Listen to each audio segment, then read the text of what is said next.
সাদ্দাত তখন নবজাতক শিশু, তার মায়ের সাথে জাহাজে করে সমুদ্র পাড়ি দিচ্ছে। সাদ্দাতের বয়স তখন 2 কি 3 দিন হবে। জাহাজ যখন সমুদ্রের মাঝ দিয়ে যাচ্ছে, হঠাৎ করে প্রবল বেগে ঝড় বৃষ্টি শুরু হলো। তখনই জাহাজটি উল্টে গেল। জাহাজটি উল্টে যাওয়ার সাথে সাথে সাদ্দাতের মা শিশু সাদ্দাতকে কোলে নিয়ে কোনোভাবে একটি ভাসমান কাঠকে আঁকড়ে ধরে রাখলো। জাহাজের সবাই মারা গেল, কিন্তু সাদ্দাত এবং তার মা বেঁচে রইল। বিশাল এই সমুদ্রের মাঝে সাহায্য করার মতো তাদের কেউ ছিল না, একমাত্র আল্লাহ রাব্বুল আলামিন ছাড়া। শিশু সাদ্দাতের কথা ভাবতেই তার মায়ের চোখ দিয়ে জল বেরিয়ে এলো। কিভাবে বাঁচাবে এই শিশুকে সে কিছুতেই বুঝতে পারছিল না। অস্থিরতার কালো মেঘ ছেয়ে যায় তার সমস্ত হৃদয়। এমন সময় আজরাইল আসলো তার মায়ের জান কবজ করতে। আজরাইল বিশাল সমুদ্রের মাঝে এসে দেখলো মা তার শিশুকে আদর করে দুধ খাওয়াচ্ছে, শিশুকে বাঁচানোর জন্য আপ্রাণ চেষ্টা করছে। এটা দেখে আজরাইল আলাইহিস সালামের একটু দুঃখ হলো। সে মনে মনে বলল, হে আল্লাহ, এখনই তো মায়ের জান কবজ করবো, কিন্তু এই শিশুটির কি হবে? তারপর এক বুক ব্যথা নিয়ে আজরাইল আলাইহিস সালাম সাদ্দাতের মায়ের জান কবজ করলো। তখন আল্লাহ তাআলার আদেশে সমুদ্র শান্ত হয়ে গেল। শিশুটি ভাসতে ভাসতে সমুদ্রের কিনারায় এক জঙ্গলের ধারে পৌঁছালো। শিশুটি কান্না করছে, কেননা তার খুব খিদে পেয়েছে। এই জঙ্গলে ছিল বিশাল বাঘ ও বাঘিনী, তাদেরও বাচ্চা হয়েছিল, কিন্তু বাচ্চাগুলো ছোট থাকতেই মারা গেল। আল্লাহ তাআলার আদেশে বাঘিনী শিশুটির দিকে এগিয়ে এলো। শিশুটিকে দেখে বাঘিনীরও মায়া হলো। শিশুটিকে বাঘিনী দুধ পান করালো। এভাবে সেদিন অতিবাহিত হয়ে গেল। পরের দিন একজন জেলে মাছ ধরার উদ্দেশ্যে ওই জঙ্গলের পাশ দিয়ে যাচ্ছিল।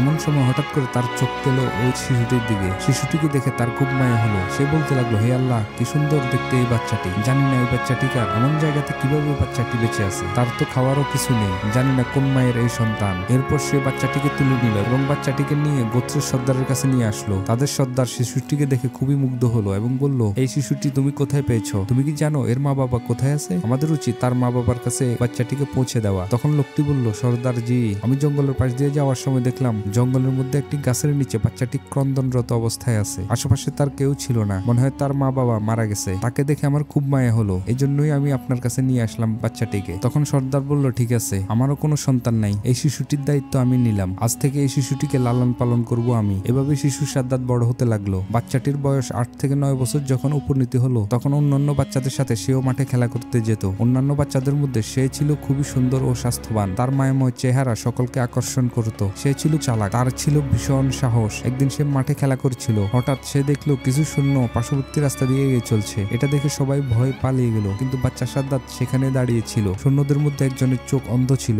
সে জানতো অন্ধত্ব দূরীকরণে সুরমা একটি মহা ওষুধ, তাই সে যেখানেই যেত সেখানে সুরমার খোঁজ করত। তখন অন্ধ লোকটি রাস্তার পাশ দিয়ে একটি সুরমার বোতল পেল। অন্ধ লোকটি খুবই খুশি হয়ে গেল সুরমার বোতলটি পেয়ে। সৈন্যটি বোতলটি খুলে তার চোখে সুরমা লাগাতে যখনই যাবে, এমন সময় আরেক সৈন্য বলল, আপনি চোখে লাগানোর জন্য আগে সুরমাটি পরীক্ষা করুন, এই সুরমার মধ্যে ক্ষতিকর কিছুও থাকতে পারে। তখন সে বলল, কিভাবে পরীক্ষা করব? এরপর অন্য একজন সৈন্য বলল, দেখুন এই বাচ্চাটি দাঁড়িয়ে রয়েছে, ওকে দিয়ে পরীক্ষা করুন। এবার সৈন্যটি তাকে বলল, তুমি এখানে দাঁড়িয়ে আছো কেন? এদিকে এসো। বাচ্চাটি ভয় না করে এগিয়ে আসলো এবং বলল, আমাকে কেন রেখেছেন? আমি তো কিছুই করিনি। সৈন্যটি বলল, এই সুরমাটি তুমি চোখে লাগাও। বাচ্চাটি ভয় না করে চোখে সুরমা দিল। সুরমা চোখে দেওয়া মাত্রই তার অন্তর চক্ষু খুলে গেল। দুনিয়ার সমস্ত বস্তু তার দৃষ্টিগোচর হতে লাগলো। এমনকি জমিনের নিচে থাকা সমস্ত স্বর্ণ রূপা হীরা আরো সমস্ত দামি দামি খাজনা দেখতে পেল। বাচ্চাটি ছিল খুবই চালাক ও প্রতারক। বাচ্চাটি মনে মনে বলল, এসব কথা এদেরকে বলা যাবে না, আমাকে অন্য কিছু বলতে হবে। অন্যদিকে এক সৈন্য বলল, কি ব্যাপার, তুমি কিছু বলছো না কেন? কি হয়েছে তোমার? তখনই বাচ্চাটি মিথ্যা অভিনয় করে কাঁদতে কাঁদতে বলল, সুরমা লাগানোর ফলে তার চোখে মারাত্মক ব্যথা অনুভব হচ্ছে, তার চোখ জ্বলে যাচ্ছে, এখন আমি কি করব? আপনারা আমাকে কি চোখে দিয়েছেন?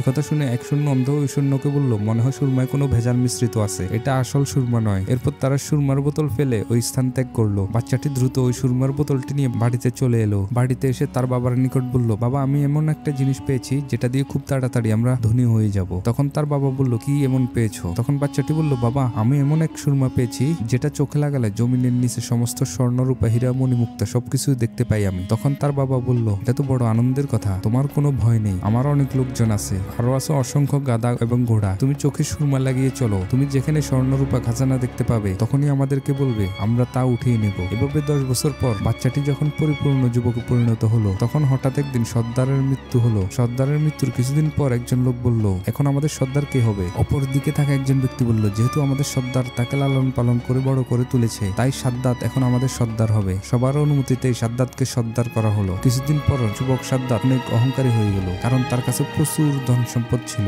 সে কারো পরোয়া করতো না এবং কি দেশের বাদশাকেও পরোয়া করতো না। এভাবে কয়েক বছর পর তার প্রশিক্ষণপ্রাপ্ত সৈন্যরা দেশের বাদশাকে পরাজিত করে। তখন সাদ্দাত নিজেই দেশের সিংহাসনে আরোহণ করে, রাষ্ট্রীয় ক্ষমতা তার নিজের হাতে তুলে নেয়। এক সময়ের অসহায় বাচ্চা আজ দেশের রাষ্ট্রপ্রধান। একদিন বাদশা সাদ্দাত তার রাজদরবারে উজির নাজির মন্ত্রী এবং সমস্ত কর্মচারীকে ডেকে বলল, আমার ধন দৌলত সোনা সোনা রূপা হীরা ঘোড়া হাতি গাদা সহ কোনো জিনিসের অভাব নেই। আমার যেমন সুন্দর চেহারা ও ধন সম্পদ আছে, তাতে কি আমি ক্ষুধা হওয়ার উপযুক্ত নই? তখন সেখানে উপস্থিত থাকা মন্ত্রী উজির নাজির সকলে একসাথে বলল, নিশ্চয়ই, যার এত ধন দৌলত দালান কোটা হাতি ঘোড়া সবই আছে, তুমি যদি ক্ষুধা না হও তাহলে এই দুনিয়ায় ক্ষুধা হওয়ার উপযুক্ত কে? নাউজুবিল্লাহ। তখন বাদশাহ সাদ্দাতের অহংকার আরো বেড়ে গেল। তখন সে বলল, কাল থেকে এই দেশে কোনো মানুষই কোনো গাছ অথবা মূর্তি পূজা করতে পারবে না, সবাই যেন বাদশাহ সাদ্দাতকে পূজা করে। সেখানে বাদশাহ সাদ্দাতের উপর কথা বলার মতো কারো সাহস ছিল না। বাদশাহ সাদ্দাতের হুকুম মতো পরের দিন সৈন্যরা একটা রাজকীয় ফরমান জারি করলো এবং ঘোষণা করলো, আজ থেকে এই দেশে কেউ মূর্তি পূজা করবে না, তার বদলে সবাই সাদ্দাতের পূজা করবে। যদি এই হুকুম কেউ অমান্য করে তাহলে তাকে মৃত্যুদণ্ড দেওয়া হবে। বন্ধুরা, সাদ্দাতের শেষ পর্যন্ত কি পরিণতি হয়েছিল